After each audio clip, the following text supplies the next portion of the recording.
अस्सलाम वालेकुम मैं यूट्यूब फैमिली, कैसे हैं आप सब लोग। उम्मीद करती हूँ सब लोग खैरियत से होंगे।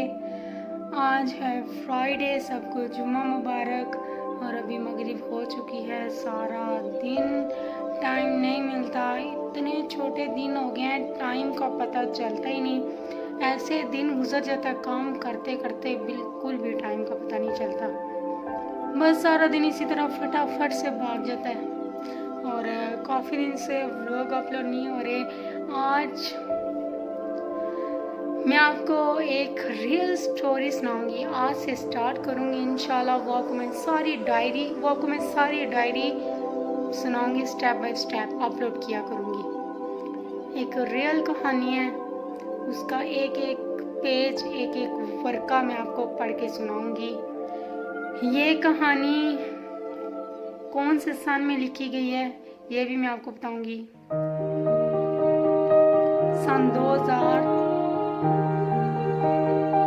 ये कहानी लिखी गई है 2010 में। 2010 में ये स्टार्ट हुई है ये कहानी।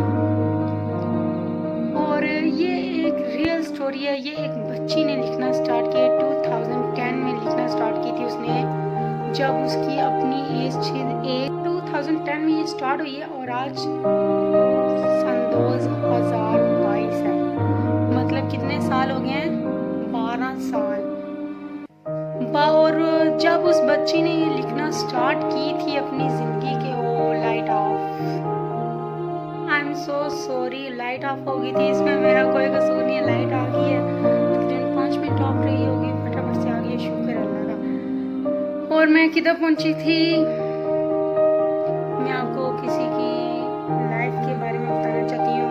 और ये बताने का मकसद ये है कि इस दुनिया में क्या क्या हो रहा है और एक छोटी सी बच्ची पे क्या क्या गुजरी, मैं भी पढ़ूंगी और आपको भी साथ साथ बताऊंगी कि उसकी ज़िंदगी में क्या क्या हुआ, क्या क्या गुजरी, उसको ज़िंदगी में कैसे कैसे लोग मिले। चलें आज बिस्मिल्लाह करके उसका पहला पेज स्टार्ट करते हैं। ओके चलें जी।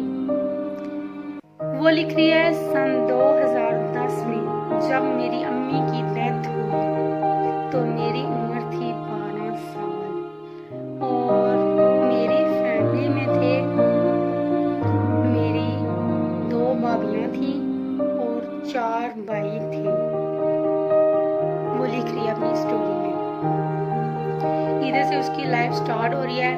जब उसकी वो बता रही है कि इधर से मेरी लाइफ की असली हकीकत स्टार्ट हुई। मुझे ज़िंदगी का पता चला कि ज़िंदगी किस तरह की है। 12 साल की उम्र तक सिर्फ मैं पतंग उड़ाती थी, साइकिल चलाती थी और सिर्फ अपनी मौज मस्ती में, खेलों में गुम रहती थी। एक दिन अचानक से हम लोग बैठे हुए थे, बाहर देख रहे थे, बाहर किसी मोहल्ले में बारात आई थी। तो वो बारात देख रहे थे हम लोग सारे, मैं, मेरी सिस्टर्स। मेरी बाकी बहनों की शादी हो चुकी थी, वो मैरिड थी।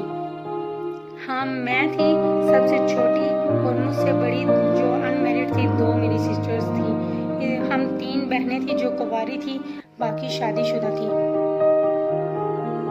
जब हम लोग बारात देख रहे थे तो अचानक से मेरी माँ ने, कहानी पढ़ते हुए मेरा दिल भी धक धक कर है, अचानक से मेरी माँ ने 3 सांस लिए। और हमें उस टाइम, मुझे कुछ भी पता नहीं था मौत के बारे में कि मौत क्या चीज़ है।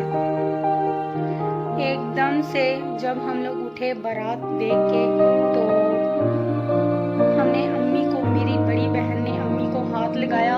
अम्मी उधर ही पीछे की तरफ गिर पड़ी और उन्होंने सिर्फ मेरी आंखों के सामने, उन्होंने सिर्फ 3 दफ़ा सांस ली, उनके मुंह में पानी डाला, लेकिन वो उसी टाइम उधर ही उनकी डेथ हो चुकी थी। जब मेरी अम्मी की आंखें बंद हो चुकी थी, मैं एकदम से घबरा गई और मैंने रोना शुरू कर दिया। मेरे पैरों में जूते नहीं थे, मैंने रोड पर भागना शुरू कर दिया। हमारे घर के नज़दीक ही हमारी एक सुतेली बहन रहती थी, उधर मेरे भाई बैठे हुए थे। तो मैं नंगे पांव भागती गई और उनको बुला कर लेकर आई। जो ही वो आए, अम्मी को हॉस्पिटल ले गए। लेकिन हमें कॉल आई कि अम्मी की डेथ हो गई है। हमें तो बिल्कुल भी यकीन नहीं आ रहा था कि हो क्या रहा है। सब ने रोना शुरू कर दिया, बिल्कुल भी यकीन नहीं आ रहा था। अभी तक डेड बॉडी नहीं आई थी, लेकिन चंद घंटे बाद अम्मी की डेड बॉडी आ गई। जो ही एम्बुलेंस की आवाज़ आ रही थी ज़ोर ज़ोर से, वो हम पर कयामत थी। वो एम्बुलेंस की आवाज़ आज तक मेरे कानों में गूंज रही है। जब मैंने अपनी माँ को बंद आंखों में देखा, मुझे यकीन नहीं आ रहा था कि मेरी माँ इस दुनिया से चली गई है। और मुझे इतना भी नहीं था पता कि मरना क्या होता है, कि बंदा एक दफ़ा मर जाए तो कभी नहीं मिलता। ये मुझे बाद में पता चला। खैर, अम्मी की डेथ होगी, उन्हें दफना दिया और काफ़ी दिन गुजर गए। उसके बाद मुझे ज़िंदगी की हकीकत पता चली। मेरी फैमिली में, मेरे घर में 2 भाभियाँ थी, हम 3 कवारी बहनें रह गई थी। और चंद दिन बाद उसके मेरी माँ के इस दुनिया से चले जाने के बाद हमारा सबसे छोटा भाई, मतलब भाइयों में से छोटा था, वो सऊदीया में चला गया। हमारा जो भाई सऊदीया में चला गया था, हमें सबसे ज़्यादा प्यार वही करता था, हर चीज़ लेकर आता था। माँ का, ये वो लिख रही है, उसने लिखा है, माँ का इलाज भी वही करवा रहा था, महंगे से महंगा माँ का इलाज वही करवा रहा था। वो सऊदीया में चला गया, उसके बगैर रहना मुश्किल हो गया। एक तो हमारी माँ इस दुनिया से चली गई, फिर भाई भी हमें छोड़कर चला गया। इस तरह हमारी आहिस्ता आहिस्ता ज़िंदगी गुजरती गई। जो वक्त गुजर रहा था, घर के हालात बहुत बुरे होते गए। सबका असली चेहरा सामने आता गया। ऐसे लग रहा था जैसे हमारे सर से छाँव चली गई, जैसे हमें कोई कड़ी धूप में छोड़ गया है। दिन रात हम लोग बस भाभी की नज़रों से छुपते रहते, एक कमरे में बंद रहना शुरू कर दिया। इसके चंद रोज बाद ही, वो लिख रही है बच्ची, इसके चंद रोज बाद ही मैं जिस स्कूल में पढ़ती थी वो 8वीं जमात में पढ़ती थी। 12 साल उसकी एज थी, तो 8वीं जमात में पढ़ती थी, प्राइवेट स्कूल में पढ़ रही थी। लेकिन उसके बाद उसने खुद ही स्टैंड लिया। उसने जब देखा कि हालात ठीक नहीं है, अब तो सर पे माँ का साया भी नहीं है, तो उसने एक फैसला किया कि वो स्कूल को छोड़ देगी, प्राइवेट स्कूल को, और वो सरकारी स्कूल में एडमिशन लेगी। तो उसके बाद उसने सरकारी स्कूल में एडमिशन ले लिया। तो वो पैदल चल के जाती थी, पैदल चल के आती थी। 9वीं 10वीं उसने सरकारी स्कूल में की, 2 साल। बस इसी तरह उसकी ज़िंदगी गुजर रही थी। जब 9वीं 10वीं भी उसने पास कर ली, वो लिखती है 9वीं 10वीं भी मैंने पास कर ली, मैंने कॉलेज में एडमिशन ले लिया, मैंने गवर्नमेंट कॉलेज में एडमिशन लिया। और इसी तरह 3 महीने गुजर गए।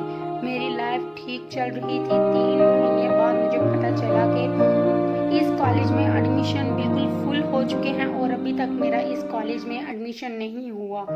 तो उसने घर जाके अपनी बड़ी बहन को बताया। उसकी बड़ी बहन तकरीबन एमए उसने किया हुआ था। तो वो उसकी बड़ी बहन अपनी फ्रेंड के साथ गई उसके कॉलेज में। मेरी बड़ी बहन अपनी फ्रेंड को लेकर आई, वो भी एक टीचर थी, और वो मेरे कॉलेज में आई। उन्होंने पता नहीं क्या बात की, क्या डिस्कशन की, उन्होंने क्या किया, कुछ समझ नहीं आया। एकदम से मुझे कॉलेज छोड़ना पड़ गया। 11वीं क्लास में थी मैं, पढ़ रही थी अच्छी भली, और एकदम से मुझे कॉलेज छोड़ना पड़ गया मेरी बहन की वजह से और उसकी दोस्त की वजह से। मुझे कुछ समझ नहीं आ रहा था कि अचानक से आखिर ये हो क्या गया। तो बस घर जाकर मैंने रोना धोना शुरू कर दिया। मुझे कुछ समझ नहीं आ रहा था और फिर मैं इतना टाइम इसी तरह बैठी रही। एक दिन मैं अपने भाई के पास, बड़े भाई के पास बैठी हुई थी। मैंने उन्हें रो कर बताया कि मैं पढ़ना चाहती हूँ, मेरी पढ़ाई रुक गई है। तो फिर वो एक दिन मुझे ले गए एक प्राइवेट कॉलेज में, उधर उन्होंने मेरा एडमिशन करवाया। तो बस मैंने इसी तरह धक्के धुक्के खाकर 11वीं और 12वीं पास कर ली।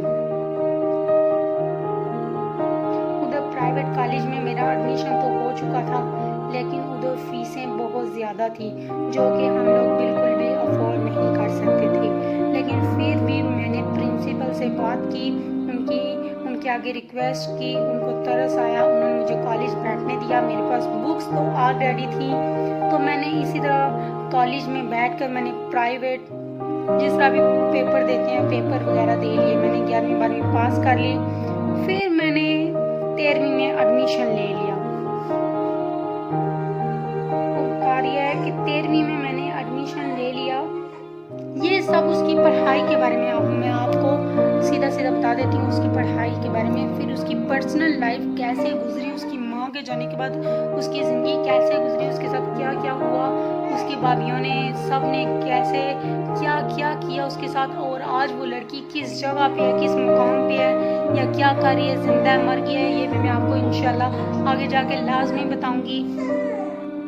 मुझे ये स्टोरी पढ़ के इतना रोना आया ना, जब ये मैंने स्टोरी ये पूरी कंप्लीट कर ली है, मैंने सारी डायरी पढ़ ली है कि एक छोटी सी 12 साल की बच्ची होती है, उस पर क्या क्या बीता, उसके साथ क्या क्या किया सबने, और आज वो किधर है, जिंदा है या नहीं है, ये भी मैं आपको इंशाल्लाह आगे जाके बताऊंगी। 13वीं का मैं बता रही थी, 13वीं में उसने एडमिशन ले लिया। वो उसके बाबा ने उसे किताबें ला के दे दी, कहीं ना कहीं से बंदोबस्त उन्होंने किया, किताबें ला के दे दी। वो अच्छी भली पढ़ाई कर रही थी, लेकिन जब एडमिशन का टाइम आया, एडमिशन के लिए उसे चाहिए थे सिर्फ 2600 रुपये। ज़्यादा पैसों की बात नहीं थी, सिर्फ 2600 रुपये की बात थी। एक 2600 अगर उसे मिल जाता तो उसका इतना दिल ना टूटता, वो इतना बड़ा जिंदगी में कदम ना उठाती। उसने 2600 रुपये सबसे मांगे, अपनी एक एक बहन से मांगे, अपनी एक एक भाभी से मांगे, अपनी दोस्तों से मांगे, अपने भाइयों से मांगे, सबसे भाइयों से नहीं मांगे उसने, सॉरी ये लाइन ही थी, उसने अपने भाइयों से नहीं मांगे, उसने अपनी भाभियों का लिखा हुआ भाभियों से मांगे, सिस्टर से मांगे, अपने फ्रेंड से मांगे, लेकिन 2600 रुपये उसे किसी ने भी नहीं दिए।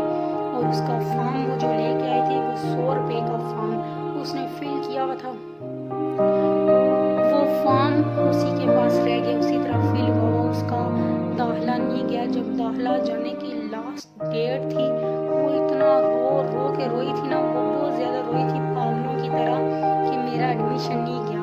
पता है, जो स्टडी कर रही होती हैं लड़कियां बच्चियां, उन्हें बहुत ज़्यादा शौक होता है पढ़ने का, किसी किसी को बहुत ज़्यादा शौक होता है कि मैं पढ़ जाऊँ, और जब फॉर्म फिल हो और दाखिला जाने की लास्ट डेट हो और पास पैसे ना हो, तो फिर बंदा क्या करे। उसका दाखिला, सबका दाखिला चला गया, उसके फ्रेंड्स का भी चला गया, लेकिन उस बेचारे के पास 2600 रुपये नहीं थे, तो उसका दाखिला नहीं जा सका। इसके आगे मैं इंशाल्लाह नेक्स्ट व्लॉग में आपको बताऊंगी कि आगे उसके साथ क्या क्या हुआ, उसका दाखिला नहीं गया, फिर उसने पढ़ा कि नहीं पढ़ा, ये भी इंशाल्लाह नेक्स्ट व्लॉग में बताऊंगी। तब तक अपना रखिएगा बहुत सारा ख्याल। अल्लाह हाफिज़, टेक केयर, बाय बाय।